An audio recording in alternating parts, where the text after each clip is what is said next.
জয় জগন্নাথ। খুব ঠান্ডা, একেবারে হাড় কাঁপানো ঠান্ডা।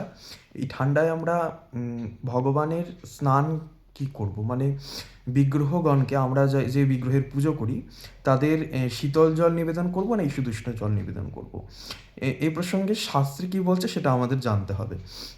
প্রথমেই বলা হয়েছে দেবতার ক্ষেত্রে আত্মবৎ সেবা। আমরা নিজেরা যেভাবে স্নান করি, যে জলে স্নান করি, সেইটাই দেবতার ক্ষেত্রে প্রযোজ্য। আমরা এই শীতে নিশ্চয়ই শীতল জলে স্নান করি না, ঈষদুষ্ণ জলেই স্নান করি। এখন ঈষদুষ্ণ বলতে কিন্তু খুব গরম জল নয়, হালকা গরম, যেটা সহ্য করা যায় সেরকম গরম, সেই গরম জলে দেবতার স্নান হবে।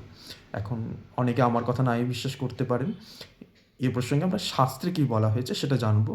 আচ্ছা, শাস্ত্রে পদ্মপুরাণ ক্রিয়ায়োগ সারে নবম অধ্যায়ে এই প্রসঙ্গটি আসে, যেখানে মাঘ মাসে ভগবান বিষ্ণুকে ঈষদুষ্ণ জলে স্নান করানোর একটি বিশেষ মাহাত্ম্য পাওয়া যায়। আমরা এখানে পদ্মপুরাণের ক্রিয়ায়োগ সার থেকে শ্লোকটি পাঠ করছি।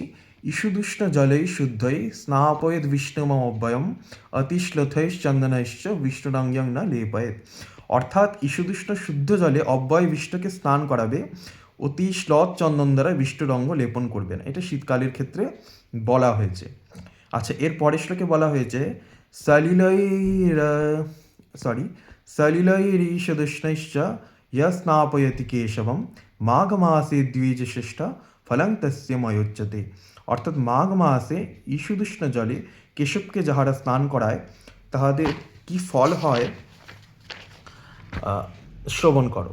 তারা জন্মার্জিত সর্বপাতক থেকে মুক্ত হয়ে ইহকালে সর্বসুখ ভোগপূর্বক অন্তে শ্রীহরির গৃহে উপনীত হয়, অর্থাৎ বৈকুণ্ঠ ধামে তাদের পরম গতি হয়।